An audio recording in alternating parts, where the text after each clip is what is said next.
You know, behind me here is a beautiful church that's been around actually since the 18th century in the very heart of Yorkshire. And it's sad to report that actually next month it will conduct its very final service. It's always a shame, isn't it, on consecrated ground, of course, a Christian church here in the United Kingdom, that sadly, of course, looks, well, no doubt could either be flats or indeed just turned into something else, you know what I'm saying? And I think it's really quite a sad state of affairs that we're in. But of course, when you think about it, we've recently had a bit of a backlash from the Archbishop of Canterbury, our Justin Welby. Now, he basically has tried to rename the church, not call it church, but wants to call it something else, where apparently it's more inclusive. I don't know about you, but it's just ridiculous. It's a brand in many respects that everybody knows. You say, don't you, I'm going to church, the church group, whatever.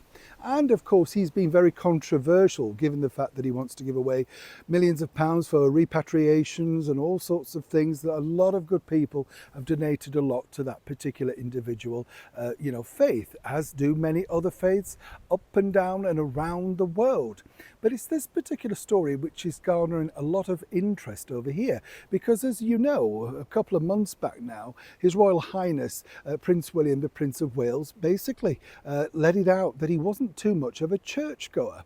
And a lot of people were very upset and dismayed by that. Now, let's not forget, at a recent coronation for, of course, His Majesty the King, King Charles III, he basically said defender of all faiths. And a lot of people weren't too keen on that, you know. Originally, it was just the Christian faith, as we know.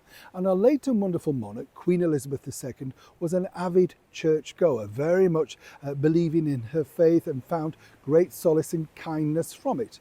We can see that His Majesty the King has taken that upon board himself because, of course, he's been spotted at various locations all throughout this year attending church, none more so particularly as he battles his ongoing health battle with cancer. But it was Prince William that really got the headlines. Now, let me explain this. Morning, good to see you. Thank you so much as ever for your time. As we've now seen some wonderful pictures of the Princess of Wales, Catherine, attending church alongside His Majesty the King and of course the Queen Camilla and her husband, Prince William. And this is where it gets really interesting because an inside source tells me that this was a bone of contention between His Majesty the King and of course his eldest son William, because obviously he needs to be seen doing this, and in particular, more importantly, one might suggest, his son Prince George should be more frequently in public attendance. This is because this is a Christian country here in the United Kingdom, and for many people across the world and indeed the Commonwealth who want to see the leader, if you like, you know, the commander, all of that sort of thing, like His Majesty the King and like the future King Prince William, taking this on board.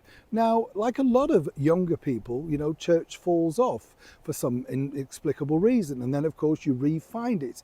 Many people do. Our late and wonderful monarch, Queen Elizabeth, was very, very stringent about trying to drill this in to William, that he should be more seen at church and take it more seriously with more responsibility. I've been told from a very good inside source that this, as I say, is a sort of ongoing, shall we say, difficult moment between father and son. Of course, for Charles, literally having a life-changing moment, and more importantly, with William's wife, Catherine, also having to reassess her life values, you would have thought that this would have played a bigger part. For William and Catherine right now, their next move is vital because eventually, sadly, in the fullness of time, for many people, nobody wants to lose King Charles, but this is, as the Queen famously said, in the fullness of time, things change. And William will have to decide exactly how he wants to proceed in how he's viewed, particularly in the religious sector of the monarchy moving forward. I'd love to know as ever what you think to this. Is this outdated, old-fashioned? Is he right? Should it be a choice? Or indeed, like our late and wonderful monarch, Queen Elizabeth II, should he be leading, quite literally, from the front? As ever, be respectful, comment, like and share if you can. Neil Sean in the very heart of Yorkshire.